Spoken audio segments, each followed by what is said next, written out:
Comment gérer son argent lorsqu'on est une femme seule, disons célibataire, mais qui a des enfants à charge? Je réponds maintenant à cette question.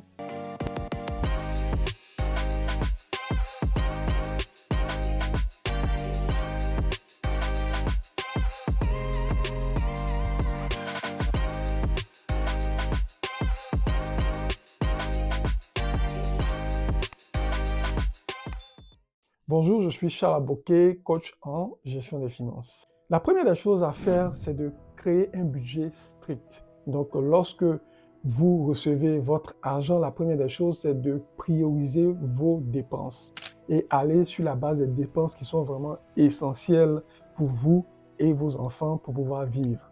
Donc, je prends comme exemple la nourriture, le logement, des éléments vraiment très essentiels. La deuxième des choses, il faut éviter les dépenses qui sont inutiles.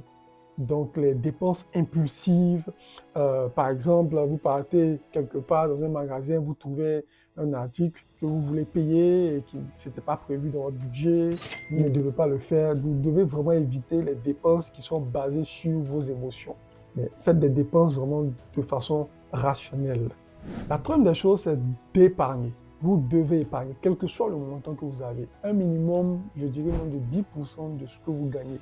Donc, si vous avez 50 000 francs, mettez toujours 5 000 francs par mois, quelque part, épargné. Ça va vous servir d'épargne d'urgence, d'épargne de sécurité en cas d'un bobo que votre enfant aura ou il y a une situation qui se présente et qui n'est pas prévue.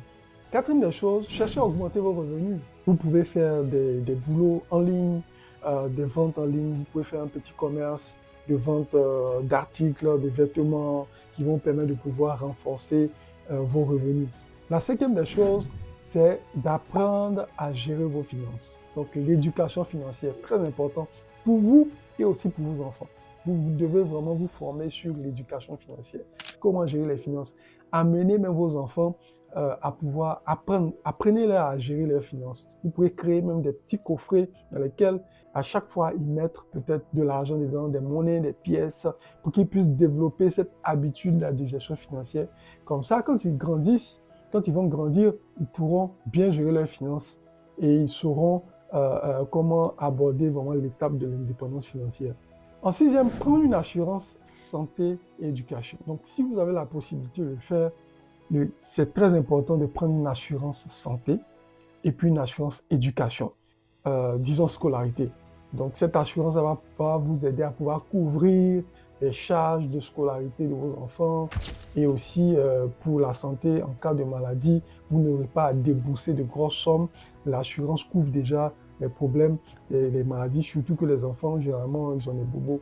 Et donc, ça va vous permettre de pouvoir réduire certaines dépenses qui sont vraiment très, très importantes qui pourraient survenir. Et enfin, vous devez planifier pour l'avenir.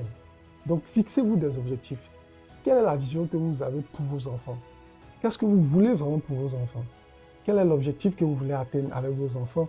Et c'est comme ça que, une fois que vous avez cette vision claire, précise, vous commencez à travailler sur les plans. Qu'est-ce que je dois faire pour pouvoir atteindre ces objectifs-là? Donc, voici les stratégies que je vous présente. Si vous les appliquez, croyez-moi, vous aurez des résultats positifs. Donc, laissez-moi en commentaire ce que vous avez à dire. Si vous avez des questions, n'hésitez pas. Et on se dit à très bientôt. Happy Learning.